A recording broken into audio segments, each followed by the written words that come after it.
This draft season, I'm kicking off the ranking festivities early, discussing the top players at every position before the season even starts. Unfortunately, my camera does not work today, but next up is the wide receivers, where we have a fun battle for first and a lot of second round impact players. If you're new, subscribe to the channel as I will be releasing draft content all year long. But for now, I'm Chase Keller, and welcome to Preseason Top 10 Wide Receivers in the 2025 NFL Draft. Enjoy.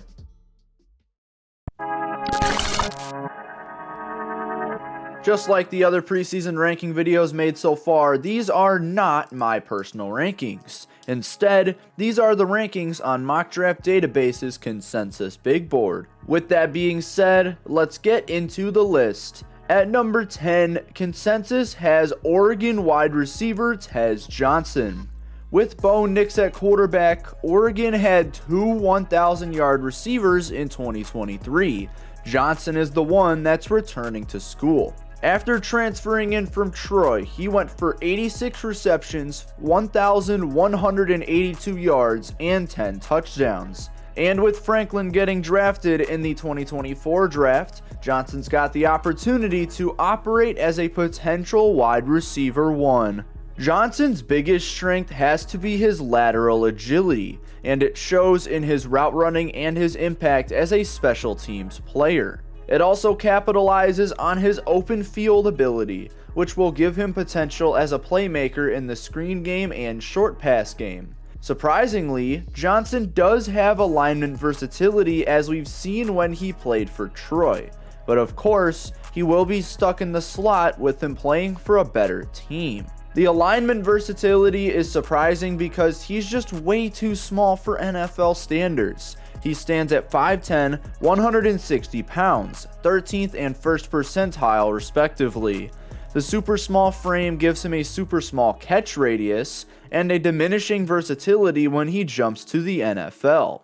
And he does struggle against press coverage, but if he sticks to the slot at the next level, he won't face it too much. So Johnson is an electric slot receiver who has some translatable questions, but ultimately could be sought out as a next great slot receiver. As a result, Johnson ranks 10th on the consensus wide receivers list. Just like the running backs, we have only one non-Power 4 prospect on this list. This one comes up at number 9, that player being Colorado State wide receiver Torrey Horton. Horton's been playing at a high level these last two seasons, having a combined 2,267 yards and 16 touchdowns. So it's a bit surprising that entering the 2024 draft, he will be staying for a 5th college football season. Horton is super strong as a deep option with the release package to get open and the ball tracking skills to make the play. His route running is pretty strong overall, especially in the medium game where he can make 90-degree breaks with ease. He shows upside in the open field as well, especially when noting his ability to accelerate and decelerate very well. He also shows alignment versatility with Colorado State, most present in 2023 with outside slot splits of 71-29. The biggest concern with Horton is his issue with concentration drops, as he has dropped 12 passes on 243 targets over the last two seasons.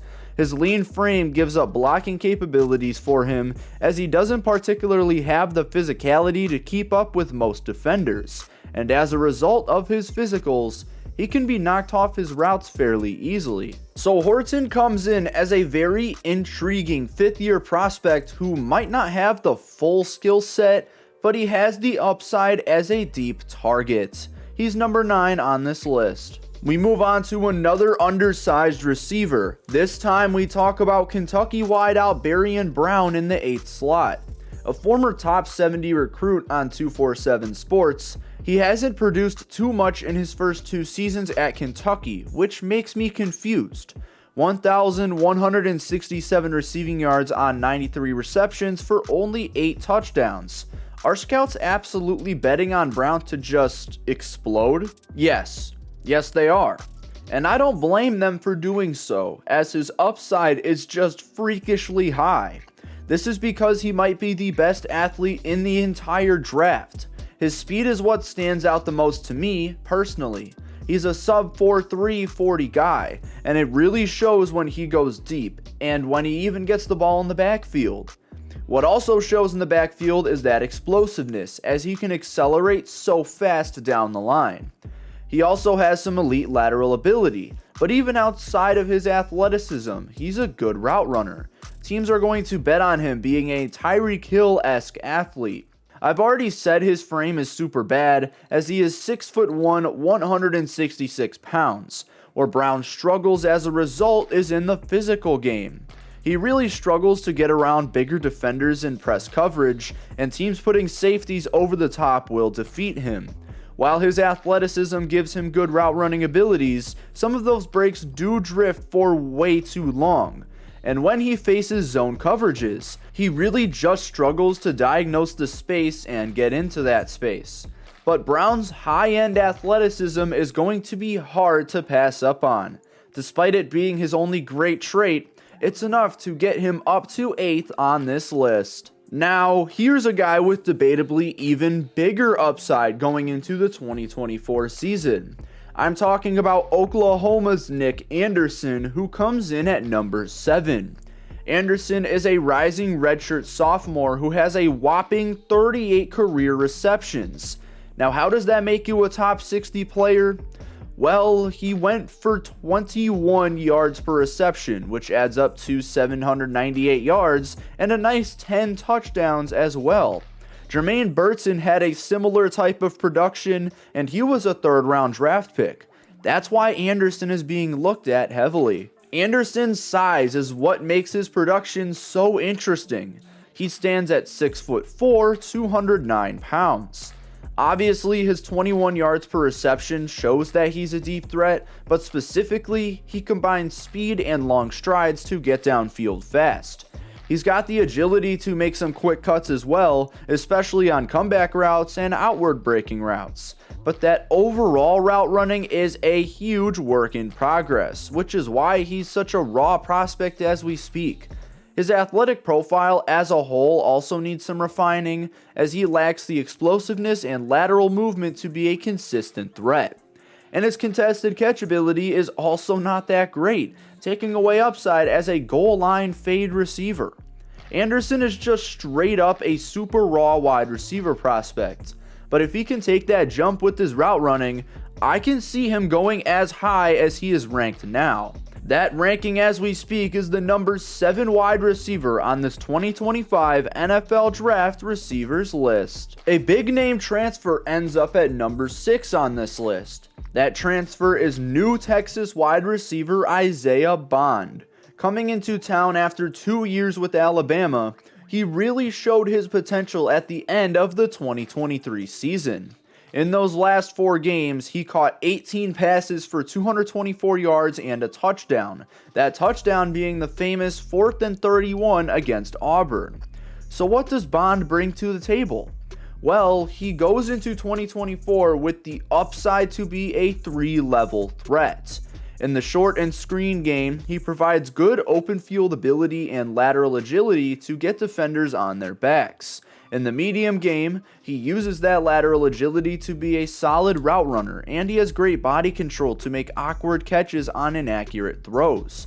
And in the deep game, he absolutely has the speed to burn by outside cornerbacks and get open using that speed. Negatively, Bond's route tree still needs to be polished, as he just doesn't have a strong, consistent tree as we speak. He also isn't a guy who you can trust in contested catch situations. Yeah, 4th and 31 exists, but that was a beautiful throw by Jalen Milroe. And like a lot of other guys already mentioned, he's a smaller receiver, sitting at 5'11", 182 pounds. Bond is a former 4-star recruit who now needs to use that upside to become a more polished receiver as a whole. If he can do that, he should be drafted higher, but for now, he ranks number 6 on this list. 5 receivers down, 5 to go. Coming in at number 5 is a 5th-year player in Ole Miss wideout Trey Harris. Harris was a 3-year player at Louisiana Tech before transferring to Ole Miss, putting up 985 yards and 8 touchdowns in 2023.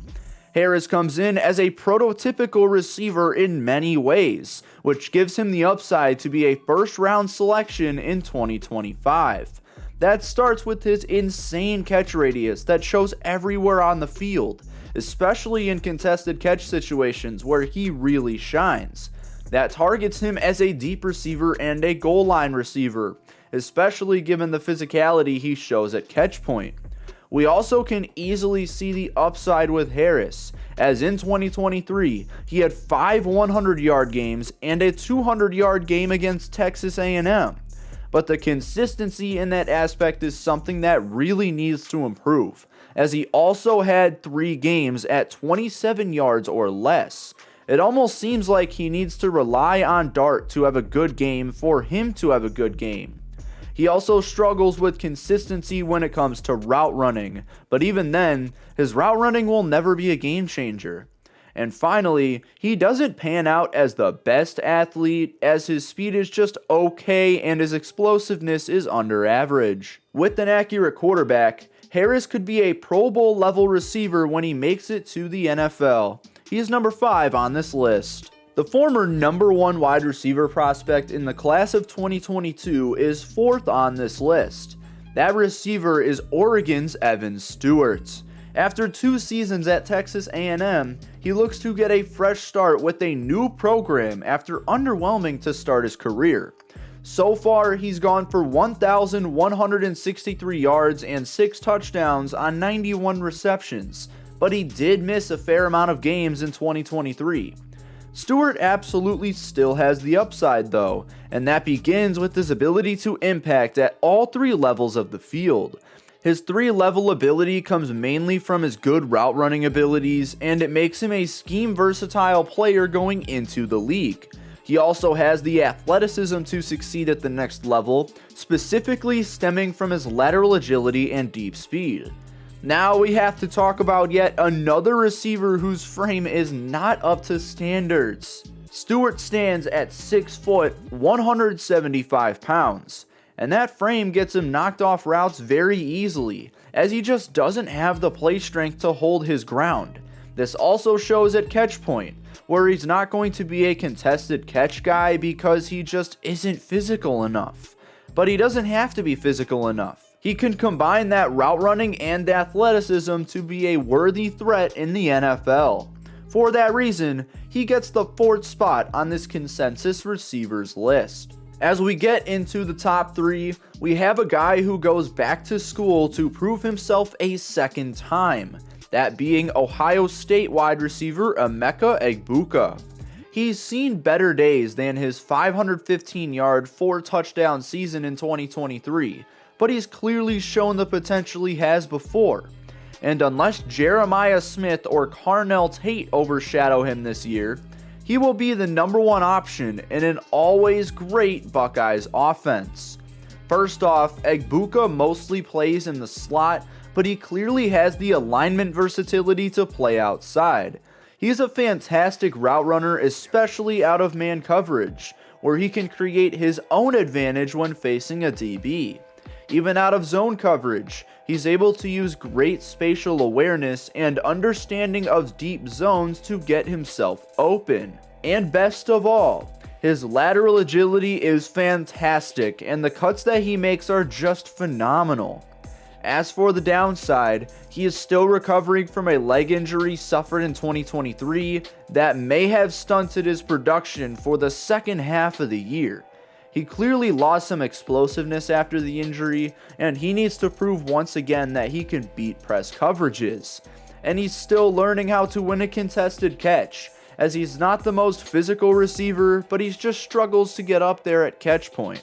Egbuka has some relearning to do, but if he can get back to his 2022 form, he might be a top 15 pick in this draft. He's 3rd on this list. The fight for the number 1 spot is extremely close. These 2 guys are 1 spot apart on the entire consensus big board, but someone had to get number 1. Falling just short of that spot is Mizzou wide receiver Luther Burden, who settles for second. He's had an extremely successful career up to date, going for over 1,200 yards and 9 touchdowns during his sophomore campaign. Burden actually overtook Stewart as that #1 wide receiver in the class of 2022, and now looks to be the one to be drafted highest. The biggest thing about Burden is that he is a playmaker no matter where he gets the ball. He's able to do this because of his elite agility. He's able to change direction at such a quick pace, and when you can do that at 5'11", 210 pounds, you got yourself a high upside playmaker. He's also a threat going deep because of his fantastic ball tracking abilities, and he's able to make flexible catches and won't be scared to dive and get it.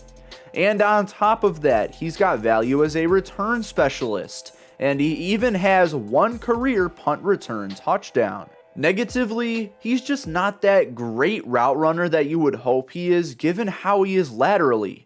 He just isn't that nuanced route runner, and he needs to expand his route tree before transitioning to the NFL. He also just doesn't have any elite speed, but his explosiveness and elusiveness make up for that lack. But Burden is such a fantastic receiver prospect that reminds me if Malachi Corley was a more well-rounded receiver. Burden has the potential to be the first receiver off the board, but for now, he's the second ranked receiver on the big board. And finally, ranked #1 on this 2025 NFL Draft wide receivers list is none other than Arizona wide receiver Tetairoa McMillan. McMillan is the highest ranked commit in Arizona history, and he could also be on his way to being the highest draft pick in school history. He went for over 1,400 yards and 10 touchdowns last season, following an impressive freshman season as well. On paper, the production is there, as are the measurables, where he stands at a whopping 6'5", 210 pounds. As a result, he has an elite catch radius where he's able to combine that with body control to make ridiculous grabs. I'm talking Keon Coleman catch radius elite. As a route runner, he can start and stop at super quick rates, along with make inside breaking routes look flawless. On top of that, he has a very solid athletic profile using that agility along with great explosiveness for his size.